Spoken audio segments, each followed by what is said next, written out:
Thank you. Well, good afternoon, and thanks to all of you for joining us here today. We've stepped out of our usual routine, as you can see, of holding these briefings in Richmond to be here in Northern Virginia today. And I just wanted to recognize, as you look around the room, there are a number of elected officials, both at the local level and also at the state level. And I just wanted to take this opportunity to thank all of you all for being part of this solution to COVID-19 as we move forward. So thank you all for joining us today. We are here today to talk about what we're doing to help our Latino communities fight this virus. And we'll also have leaders from our administration and from local partners here to discuss these issues.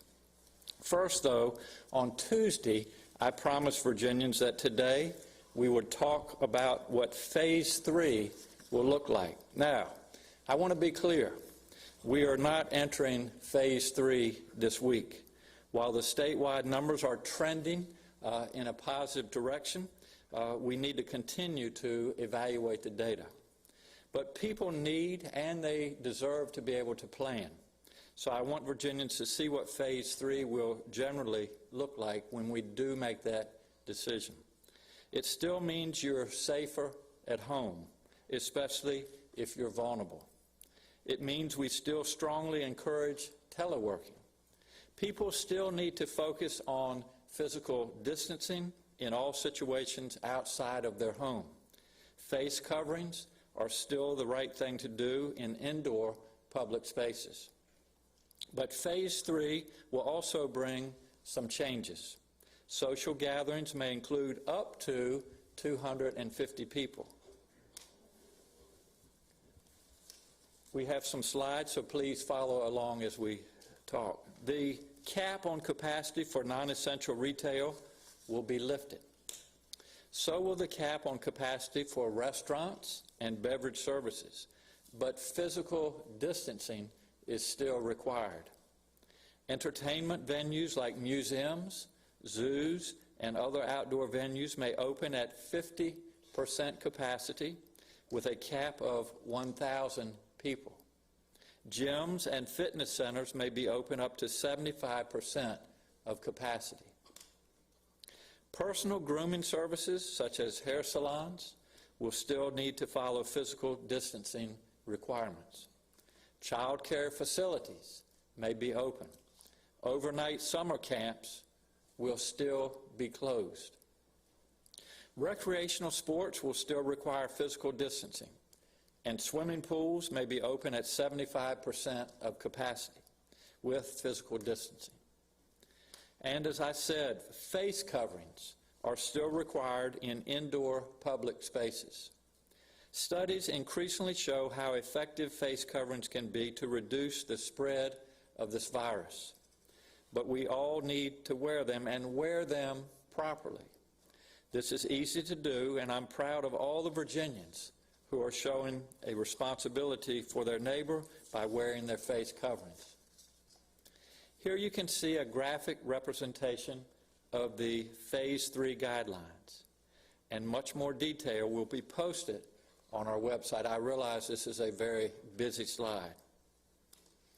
I want to say again, we are not moving to Phase 3 yet. Our health data is positive. We are also monitoring other states. We're going to be cautious and careful and watch the data for a little while longer before we move forward. I speak weekly with other governors. As you have seen, there have been surges in other states that have eased restrictions prematurely, and I am monitoring those very closely. As we do, I want to emphasize to every Virginian, just because something is allowed doesn't mean it's required. If a business doesn't feel comfortable opening or can't meet the requirements, it does not have to open. And just because there are more places to go does not mean you have to go there. We still need to consider where we need to go versus where we may want to go. We still need to be careful when we are out in the public. because while our data is good and our restrictions may ease, the virus has not gone anywhere. We are adapting our lives around it, but it has not changed. So we must be even more cautious when we go out in public. We all need to continue to use the same common sense that you have used throughout this pandemic.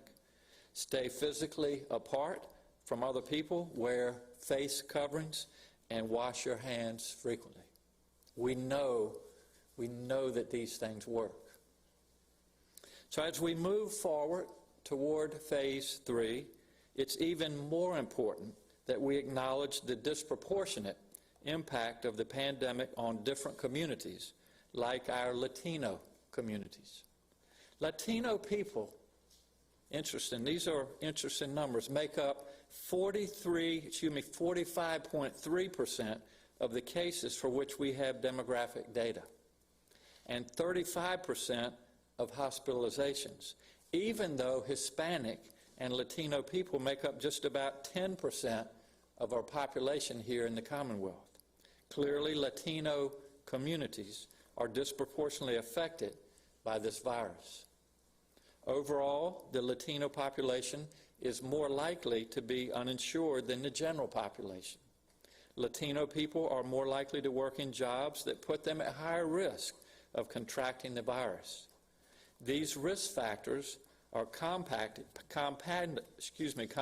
within the Latino undocumented population.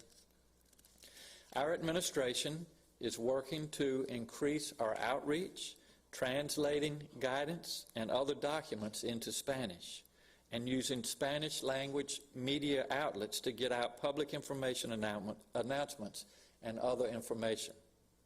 We are directing free community testing events to areas with large Latino populations, particularly when in communities with a large number of uninsured people.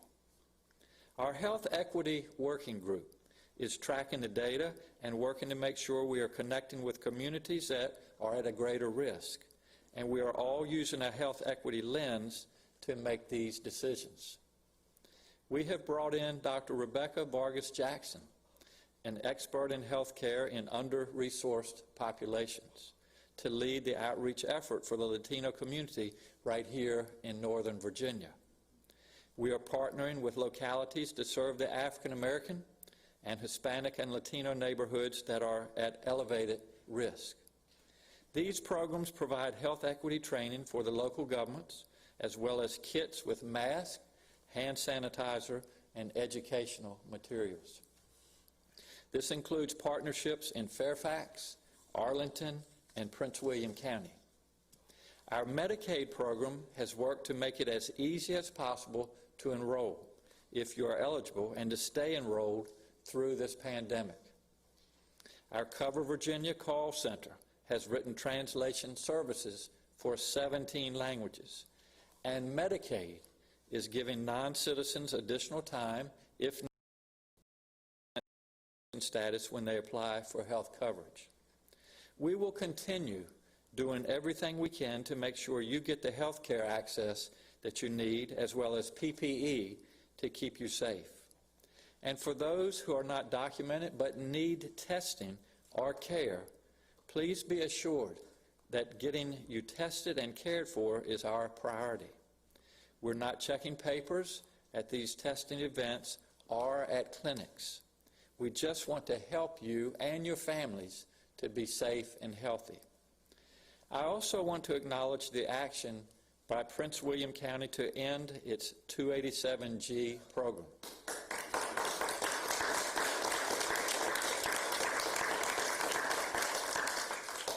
In which local law enforcement was collaborating with federal ICE officials and reporting the immigration status of people arrested. I hope that this will help set a new tone of trust and support with our Latino communities. And I think we can all celebrate today's Supreme Court ruling to extend DACA protection.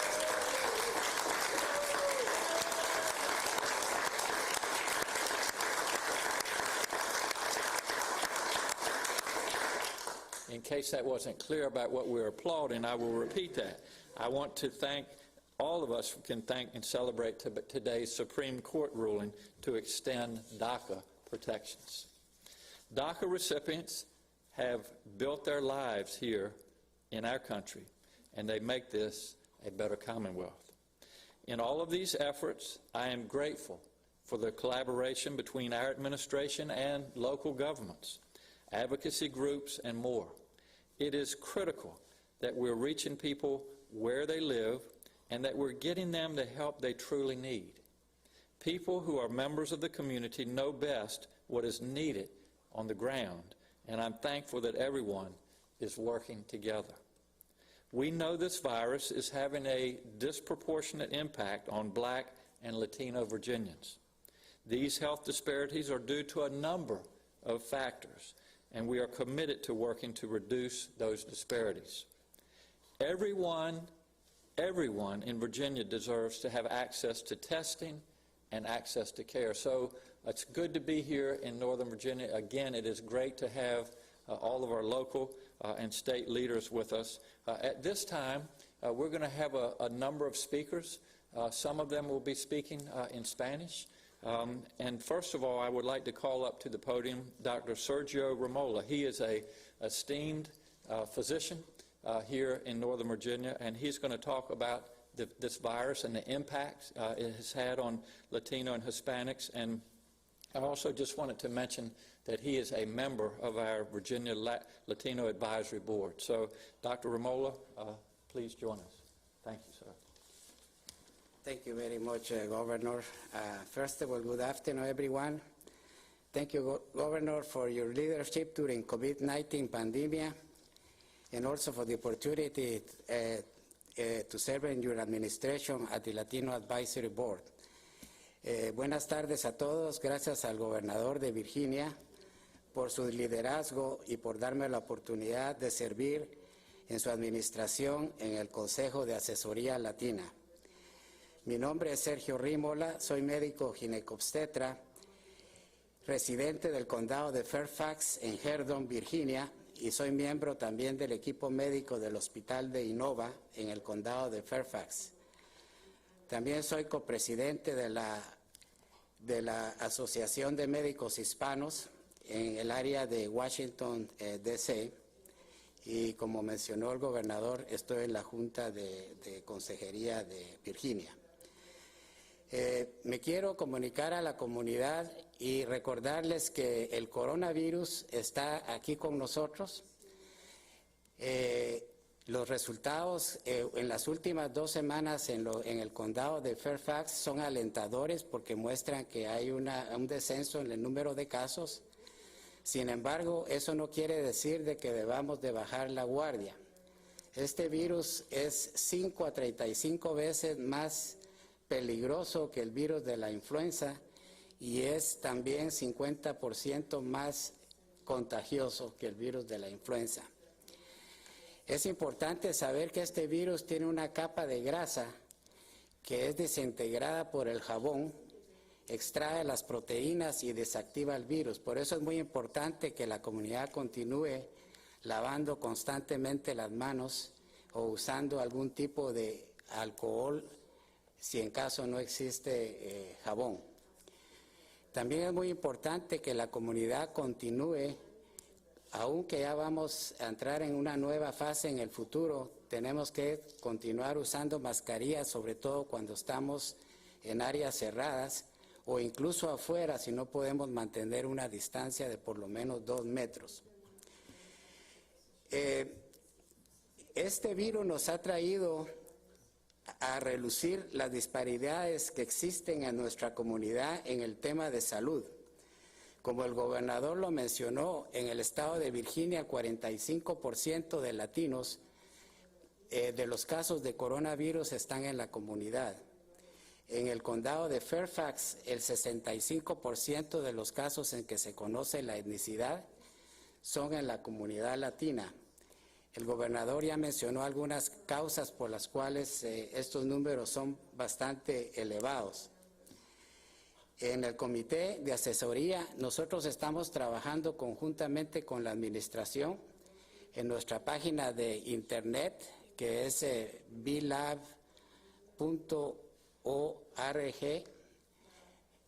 Tenemos información en español, se está traduciendo todo y esto se está extendiendo a través de los medios de comunicación. También hemos estado colaborando constantemente con lo que es el Departamento de Salud de Fairfax, con la doctora Gloria Ayenso. Hemos tenido reuniones casi semanales con la ayuda de líderes de la comunidad, incluyendo Cindy Benavides, que es la directora ejecutiva de LULAC. Y estamos tratando de traer consejos para disminuir estos números que están azotando a la comunidad latina. Estamos preparando un reporte que le daremos al gobernador en el futuro y entre las recomendaciones queremos que los traceadores de contactos representen a la comunidad latina, así como el número de casos que tenemos y que estas personas tengan las características esenciales como una competencia cultural y lingüística para que puedan comunicarse mejor con nuestra comunidad. Es muy importante también que personas que han sido afectadas por el virus tengan un lugar donde puedan aislarse si no es posible que en su casa lo puedan hacer por el hecho de que viven en un espacio reducido. Y como lo mencionó el gobernador, hay que continuar usando mascarilla, hay que continuar el distanciamiento social y lavarse las manos. Y como les digo, este virus no ha desaparecido, va a permanecer con nosotros por largo tiempo y no debemos de bajar la guardia. Muchas gracias.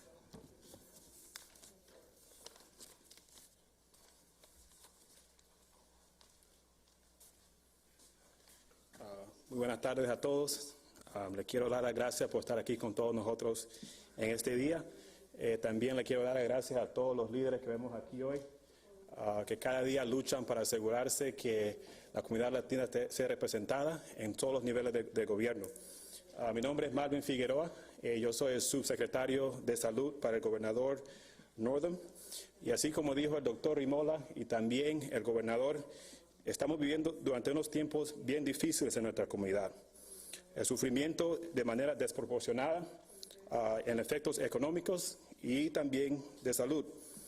Al declarar el estado de emergencia, como ustedes saben, el gobernador estableció un equipo que iba a estar enfocado en equidad y también en inclusión. Este equipo ha estado trabajando con el Departamento de Salud para asegurarse que nosotros estamos haciendo pruebas en comunidades de alta concentración latina. Y no solamente en lugares como Prince William, en Alexandria, en Arlington y en Fairfax, pero también en Manassas, en Richmond y en Norfolk, Harrisonburg, en cualquier lugar donde hay una concentración de latinos, allí estaremos. Y también hemos traído a la doctora Vargas, como dijo el gobernador, para ayudarnos a crear, entrenar y apoyar equipos comunitarios que van a trabajar en la localidad para asegurar que estamos conteniendo el contagio y también conectando a los individuos a servicios necesarios.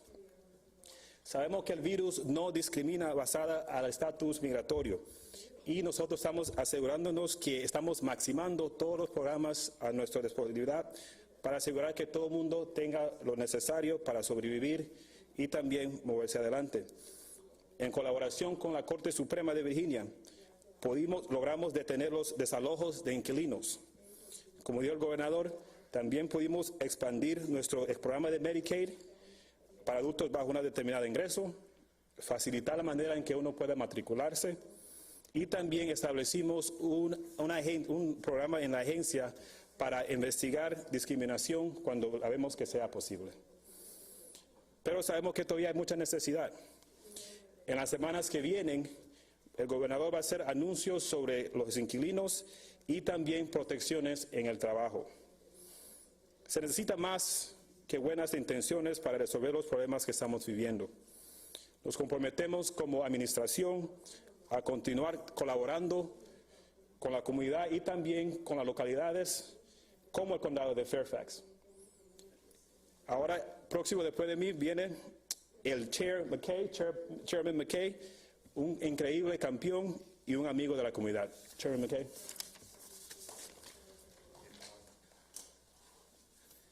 Thank you very much, Marvin, and good afternoon. I am Jeff Mckay, Chairman of the Fairfax County Board of Supervisors, and I want to thank the Governor and his administration for joining us today in Fairfax County, and most importantly, for recognizing the disproportionate impact that COVID-19 has had on people of color in Fairfax County, in Northern Virginia, and throughout the Commonwealth.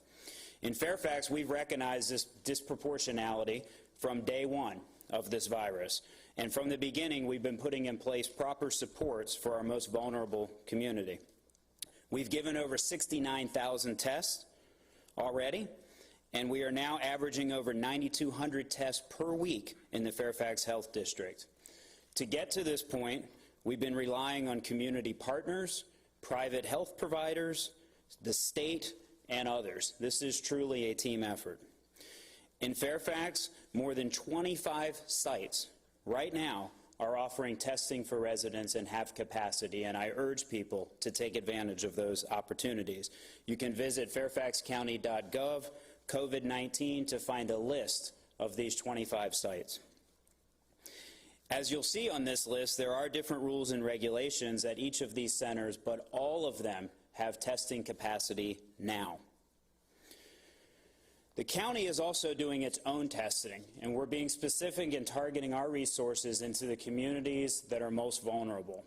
We have a mobile unit, testing unit that our health department is using that's been provided by our Fairfax County Fire and Rescue Department, and we are going into sites based on data where the most vulnerable populations in Fairfax County live with our own testing capabilities.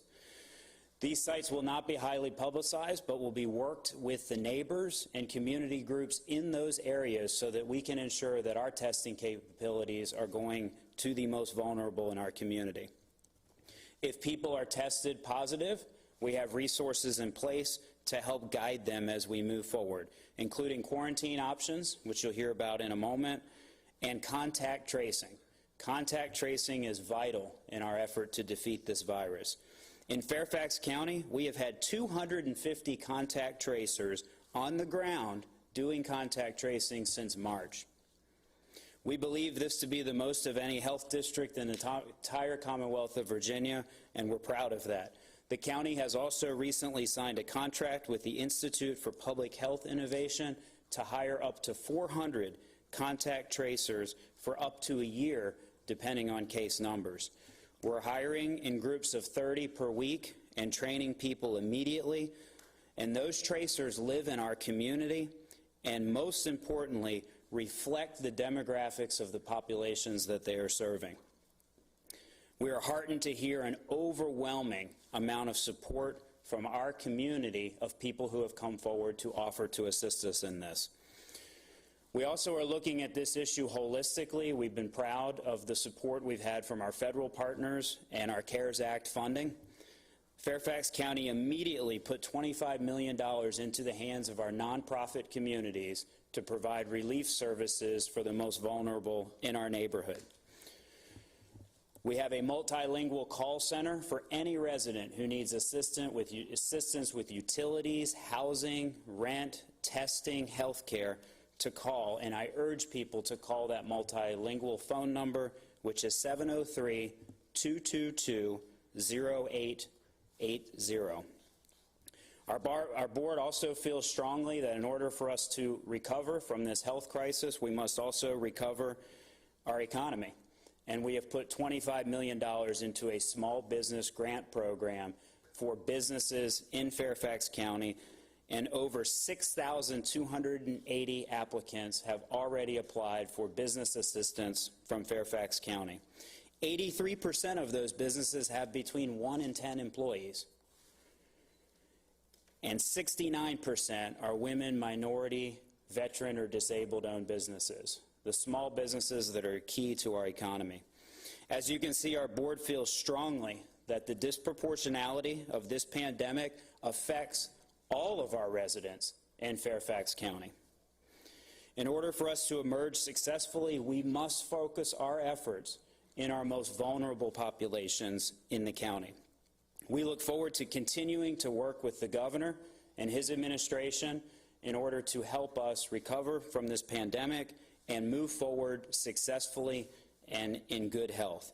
We will remain as a board and as a county very aggressive in attacking this pandemic from every angle so that we can successfully overcome it. I would now like to introduce my colleague on the Board of Supervisors from the Providence District, Supervisor Dalia Palczek, who will add more about our county efforts. Thank you.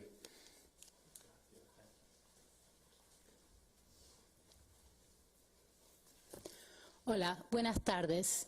Yo soy Dalia Palczek, representante del Distrito de Providence aquí en el condado de Fairfax y la primera latina elegida aquí en el condado. Como sabemos, la comunidad latina de Fairfax está siendo afectada desproporcionadamente por la propagación de COVID-19 y sobre todo vemos impactos económicos y en la salud. Además de los comentarios del presidente Mckay y de las iniciativas del gobernador de Northam sobre las pruebas y el apoyo financiero a las personas sin fines de lucro, me gustaría compartir el trabajo del condado de Fairfax en 3 áreas para apoyar a nuestra comunidad latina. Número 1, el programa de asistencia de alquiler. El condado y nuestras organizaciones sin fines de lucro están trabajando para apoyar con las necesidades básicas de todos nuestros residentes aquí en Fairfax. Del 1 de marzo al 22 de mayo se prestó asistencia de vivienda a 816 familias por un total de $686,000. Sabemos que hay más trabajo para hacer y que más familias aún necesitan nuestro apoyo. Las personas que viven en Fairfax y necesitan asistencia con vivienda o otra asistencia pueden comunicarse con el número de planificación aquí de servicios coordinados. Ese número es el 703-222-0880. Hay una línea española dedicada. Quizás hay que esperar, pero por favor estamos aquí para apoyarlos. Toda la información compartida con la planificación de servicios del condado se mantiene confidencial y se ofrece apoyo independientemente de su estatus migratorio. Además, el condado de Fairfax ha establecido sitios de refugio seguros para hacer cuarentena. Sabemos que la vivienda es fundamental y uno de los principales factores que conducen al impacto desproporcionado del COVID-19 en nuestra comunidad. En el condado de Fairfax estamos trabajando para abordar esto a través de 6 sitios de refugio que se han establecido para las personas sin hogar y para nuestros residentes más vulnerables que no puedan hacer cuarentena en sus propias casas. Para todas las personas que viven en el condado de Fairfax y necesitan asistencia, pueden llamar al Departamento de Salud de Fairfax para ver si califica para una colocación en un hotel. Ese número es el 703-267-3511. Finalmente, se ha otorgado fondos para apoyar a nuestros socios que están trabajando todos los días aquí en el condado, apoyando a nuestras familias latinas. Estamos trabajando con el Greater Washington Community Foundation y 3 de nuestros socios comunitarios para asegurar que el alivio económico llegue a los trabajadores y a las familias que pueden quedar fuera de los esfuerzos federales de ayuda del COVID-19. Estos socios incluyen Ayuda, Casa Virginia y EduFuturo, que están aquí con nosotros hoy. Su trabajo es crítico a lo que hacemos en nuestra comunidad y pronto escuchará un poco más de estos esfuerzos directamente de Casa Virginia.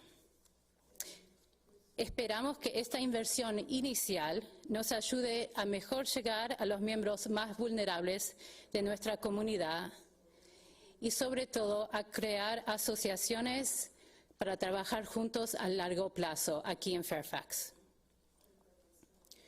Nunca estaremos a salvo de COVID-19 sin una red de seguridad para las personas afectadas de una forma desproporcionada y sobre todo en nuestra comunidad latina.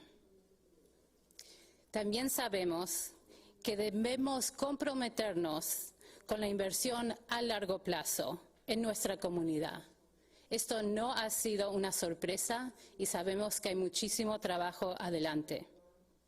Y también debemos incluir la voz de nuestros residentes y nuestras organizaciones latinas. Y por eso agradezco al gobernador y a los que están aquí hoy para escuchar directamente de estas voces.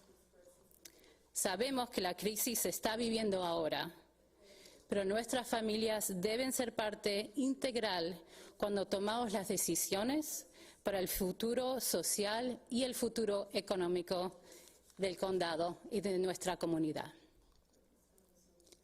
Con eso le agradezco y presento a Luis Aguilar, el presidente de Casa Virginia.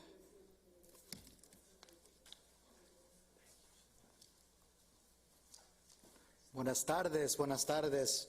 Me quito la máscara, pero pónganse la máscara a los que están en casa. Primero que nada, gracias al gobernador, gracias al presidente de la Junta de Fairfax, Chair Mckay, y de nuevo, pónganse la máscara. Este mensaje es para el pueblo, pero primero me gustaría empezar celebrando. Hemos conseguido las licencias de conducir. Hemos conseguido este año la equidad para poder estudiar con la comunidad indocumentada. Ayer se eliminó el programa 287G, enfocado en nuestra comunidad indocumentada en el condado de Prince William County. Y hoy se consiguió la victoria en la Corte Suprema, donde se dice como personas como yo que tenemos el DACA, podemos continuar.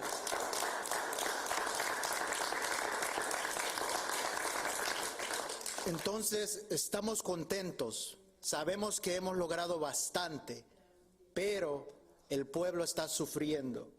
Quiero recordar las palabras de Monseñor Romero, que dijo: la justicia es como la serpiente, solamente muerde a los descalzos. Sabemos que nuestra comunidad, la comunidad latina, una gran cantidad es indocumentada. Nosotros lo sabemos, lo vivimos, lo reconocemos. Como director de la organización Casa Virginia, nosotros estamos comprometidos al 100% de estar en los vecindarios, de estar con ustedes como comunidad, asegurarnos que su voz esté aquí con el gobierno. Primero que nada, me gustaría agradecer a las vidas negras. Las vidas negras importan. Tenemos que estar bien conscientes y en solidaridad. 2, tenemos que seguir los reglamentos que nos han dicho.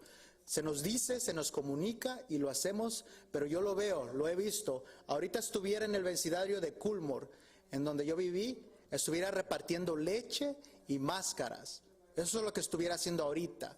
Típicamente a esta hora, en este día, estamos distribuyendo comida. Eso estuviéramos haciendo. Pero lo que yo veo es que mi comunidad necesita ese mensaje, pero no solamente eso. A nosotros nos regaña todo el mundo. Nos regaña el gobierno, nos dice qué hacer, nos regañan y nos dicen qué deberíamos de hacer, cómo debemos de funcionar para ser parte de la sociedad. No, esto va hasta allá. Nosotros estamos viendo que el gobierno local, el gobierno estatal está aquí extendiendo la mano. Ahora sí. Nosotros vamos a extender la mano de regreso. Y nuestra comunidad tiene que participar. Uno, no tiene que tener miedo. Nuestra comunidad, independientemente de su estatus legal, con papeles o sin papeles, nuestra comunidad tiene que hablar con el gobierno local, con el gobierno estatal, para beneficiarse ahorita de cualquier servicio disponible. Nosotros como organizaciones y como gobiernos nos estamos asegurando que el pueblo realmente sea servido, no que nosotros como pueblo le sirvamos al gobierno. Eso es crítico. A las personas en la casa tenemos que asegurarnos, sabemos que hay 3 cosas esenciales que nos hacen falta en este tiempo de crisis. 1, sabemos que el aspecto económico, ese apoyo económico no está ahí. Sabemos que para muchas familias mixtas o indocumentadas no tenemos ese apoyo del gobierno federal. O las familias mixtas no lo tenemos tampoco. Está bien, nosotros reconocemos en qué etapa vivimos, en qué administración tenemos a nivel federal, vamos a luchar. Ahora, a nivel estatal, a nivel local, se puede hacer más. Hemos logrado, con el apoyo del condado de Fairfax, hemos logrado, y una fundación privada, hemos logrado que se pueda distribuir una cantidad predeterminada a la comunidad más vulnerable. Estamos hablando de gente que está bajo la línea de pobreza. Entonces, a nuestra comunidad que está sufriendo ahorita los efectos más fuertes del virus COVID-19, nosotros vamos a estar ahí para ayudarles. Pero no es suficiente. Es una cantidad de inicio. Cuando se habla de la palabra equidad, es el comienzo. Estamos hablando de que no se me trate igual a ti, sino que si yo veo que estás más abajo, te voy a alzar conmigo. Entonces, ese es el énfasis. Nosotros en las comunidades morenas, en las comunidades negras, son las que estamos sufriendo más. Justo aquí en el condado de Fairfax estamos viendo que el 64.5% de los que tienen COVID-19 son latinos. Sabemos que en el condado de Prince William son más del 70%, una situación inaceptable en el 2020, completamente inaceptable. Pero por eso estamos trabajando con el gobierno local, con el gobierno estatal, para así como conseguimos estas victorias legislativas en la Corte Suprema, a nivel local, a nivel estatal y nivel federal, también no estemos desconectados de ustedes, el pueblo, nuestra gente que trabaja día a día y por eso se expone. Y con eso es la lucha que queremos que nuestra gente siga teniendo, porque el gobierno, de nuevo, está para servirles a ustedes y no para que ellos se sirvan de ustedes. Es muy, muy, muy importante que nuestra gente llame, se comunique con sus representantes, los líderes electos y que hagan alzar su voz y digan, esto me falta, esto me necesita, estoy sufriendo de esta manera ahorita. ¿Para qué? Para que tengan ese apoyo. And finally, I would like to thank Governor Northam. I would like to thank Chairman Mckay for the opportunity. Our people, yes, they are suffering right now. We have made an absolute progress at the local, state, and including some at the federal level with the victories. But what I want to emphasize is the hard work, what we have achieved as a community, and what we need to continue doing to really, really support our community. Right now, I would be distributing food, I would be distributing milk, I would be distributing masks. What we need to do as a government, as a people, is to be out there in the neighborhoods, ensuring that our people have these masks, that their stomachs are full, to make sure that our rent is paid, to ensure that we have access to health care. That is why we are working closely with the county. That is why we are working closely with the Commonwealth, with Governor Northam's office and himself directly. And this is why I am proud to thank him and that we will continue building. I know that government and nonprofit organizations are doing as much as they can, but we will do more. It is on us. It is our responsibility as leaders, if that is the word that we are going to use, to act proactively, to get out on those neighborhoods, to talk to our people, regardless of their immigration status, regardless of their color, regardless of their religion, regardless of their gender, that we will be out there ensuring that you are safe, that you are healthy, that you are with your families, and if need be, that you are supported. And with that, I would like to thank and welcome back Governor Northam. Thank you. Thank you. Appreciate it. We'll be glad to take your questions. Buenas tardes, Andre. Welcome. How you doing, Governor? I'm well, thank you, and you. For those who may not get this press conference on so important to come to Fairfax and meet with this esteemed group of Yes. diverse folks? The question was why to be here in Northern Virginia today, and why to have the collection of individuals that have been here with me and also have spoken. Now, Andre, I think what people across Virginia who have watched this press conference are witnessing is Virginia's greatest strength, and that is diversity. And we want to make sure that we are inclusive in Virginia, that we welcome people, and I think what you've heard and what you've seen in the past is that this virus, COVID-19, has disproportionately affected people of color. And we want to make sure that we're taking care of all Virginians. And you've heard us talk before about the Health Equity Commission to reach out into the communities, to make sure that they have the PPE, to make sure that they have the testing capabilities, to make sure that we have the tracing capability in the communities. And so we met prior to this press conference with local leaders and community activists. We heard, we listened, and we will take these ideas back to Richmond and again continue to improve on our response to COVID-19, because, as was said, this virus has not left us. It is still there, and we need to do everything that we can to keep safe and healthy all Virginians. So I'm just glad to be here with everybody, and again to really promote the diversity of our state, because that's what makes us strong. And Governor, we have a few questions that Yes. came in from other reporters. This one is from Jackie with WRIC. The worst-case scenario detailed in the UVA model shows Virginia's weekly hospitalizations could grow for the percentage of occupied beds increasing beyond existing capacity in the week ending July 25th. How is this guiding decision-making on reopening, and how likely is it to occur? Yes, the question about the different models, and certainly we follow the models, and they vary a bit, but we also look at the data as we stand here today. And while our numbers are trending favorably, we must all be vigilant, and we must pay attention to these models, and also to pay attention to what's going on in other states right now. As you know, we've seen a resurgence in a number of them, and so I just want to make sure that all Virginians understand that we are taking this seriously. We are continuing to ask you to follow our guidelines, those guidelines of hand washing, of facial protection, of social distancing, and we will move forward together. In the event that we should have a resurgence here in Virginia, and I am hopeful that if we continue to follow the guidelines that we don't, but in the event that we do, we have prepared for that.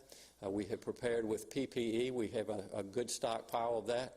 We are prepared to do more testing. We are in almost daily communication with our hospitals, talking about capacity, equipment, ventilators, etc. But I would just say to all Virginians, keep doing what you're doing. What you're doing is working, and hopefully we won't see that down the road. Tim with WJLA. Yes. Governor, good to see you again. You as well. I'm curious, there have been some other areas of the country that have opened up pretty quickly. Yes. They've seen spikes. What are you doing to ensure that that doesn't happen here? What are you studying that you're seeing with those other areas that you want to make sure that we do it differently? Well, I mean, for example, look at what we've done with restaurants, Phase 1 and Phase 2, and our restaurants right now are at 50% capacity. They're spacing out their tables, practicing social distancing. Servers are wearing masks. Individuals in the restaurants are wearing masks when they're not eating or drinking. A great example of what happens when we don't follow the guidelines, and I regret to use Florida as an example, but are the group of individuals that went into a bar, no mask, no social distancing, and all of them, and I think there was a total of 16, tested positive for COVID-19. And so that's how contagious this virus is. And, as we've worked our way through this, I think it's a challenge for people in the country, because you can't see the virus. We always talk about it. We know it's out there. But I would just ask all Virginians, in our case, to really look at what's going on in some of these other states. We're watching some of their practices, and this is why I know everybody wants to get back to that near normal, but we've really got to take our time. And one last thing I'll say, and I'll say this as a physician, I think there were a lot of individuals that thought that the heat and the humidity would really help this virus go away. Well, look at the states now that are being affected with the surge, and they're in the southern parts of our country. And so, I don't see that the virus right now is giving us any breaks, not cutting us any slack. And so we need to continue to be vigilant and work together and follow these guidelines. The next question is from Yasmin with BPM, and this was either for you, Governor, or someone with the Health Equity Working Group. Is there an idea of how much PPE has gone to low-income communities that the state was coordinating outreach for, and what percentage, if there's a guess, of the amount of PPE that's gone to these communities that's been distributed already? You want to touch on that, Janice? And this is Dr. Janice Underwood, who is our Diversity, Equity, and Inclusion Officer. And I would just, before she speaks and answers the question, remind you of where we started. Our first case was on May the 7th, and at that time there was little to no guidance from the national level, and governors were literally competing for the same supply of PPE. And every day is better, but we still have a lot of work to do, especially how we distribute it into our communities. And our Health Equity Commission has worked very hard to make sure that we are getting PPE and testing capabilities out into especially the most vulnerable communities. So if you could touch on that. Thank you, James. Thank you, Governor, and Dr. Janice Underwood, Chief Diversity Officer to Governor Northam. Thank you for the question. Right now, the Health Equity Working Group is partnering with several localities that we have identified using census tract data to identify communities in the African American and Latino population or demographic down to the zip code level, down to the neighborhood level. And so far, we have identified localities, larger localities, and I can give you a number that is general. Most localities have received 20,000 masks and 20,000 bottles of hand sanitizer, and through the pilot, we provide health equity training as well as culturally affirming educational materials and flyers translated in the languages that are asked. So far, we've partnered with Richmond, Harrisonburg, Fairfax, Prince William County, and Chesapeake. We have ongoing partnerships right now in starting with Galax, Emporia, and others. Some of the lower, smaller localities, we don't necessarily provide the 20,000 bottles of hand sanitizer and 20,000 bottles or masks, rather. So it may be 10,000 masks. And right now we're looking at what the exact number is in comparison statewide. So I should have that more specific information to you as soon as possible. But thank you so much. And I'd just like to end by saying what a great opportunity it is to link arms and build momentum with Northern Virginia. So thank you for having us. Thank you, James. And I'd also like to reiterate, you see with me today local leaders, state leaders. We also communicate on a weekly basis with our national leaders, our congressmen and our senators, and so if there are areas in your community, whether they need more PPE, more testing capability, more tracing, whatever, please work with your elected officials. We continue to have an open line of communication, and that message will get back to us, and then we can reach back out to the communities that are in need, so we appreciate that. And this, go ahead. Governor, early this week you announced the company that was hiring all these people in Hampton Roads. Yes. Just wondering, during this trying time, if you will, of COVID-19, do you foresee bringing more jobs to Virginia where we have so many people that are unemployed looking for these jobs? When you say the jobs, just jobs in general or jobs related to health care and... Jobs in general. A lot of Virginians are out of work, looking for work. Yes. So, yes. The question always...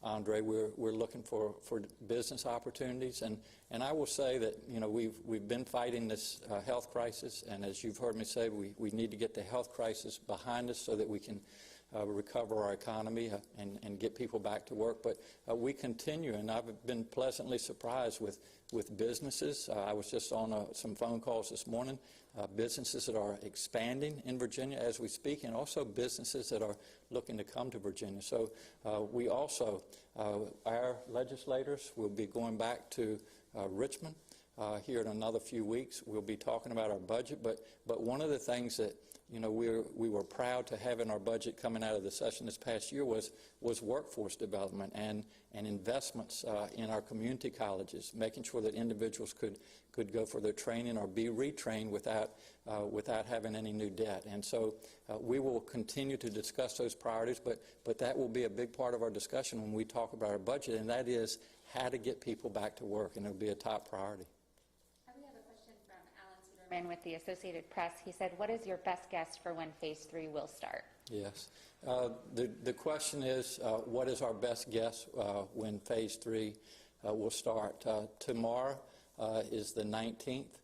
Next Friday will be the 26th. That would be the earliest, the 26th of June. But again, I am watching closely what is going on in other parts of our country, and we will continue to follow our data. And as soon as we can do it safely and responsibly, we will, but certainly not before June the 26th.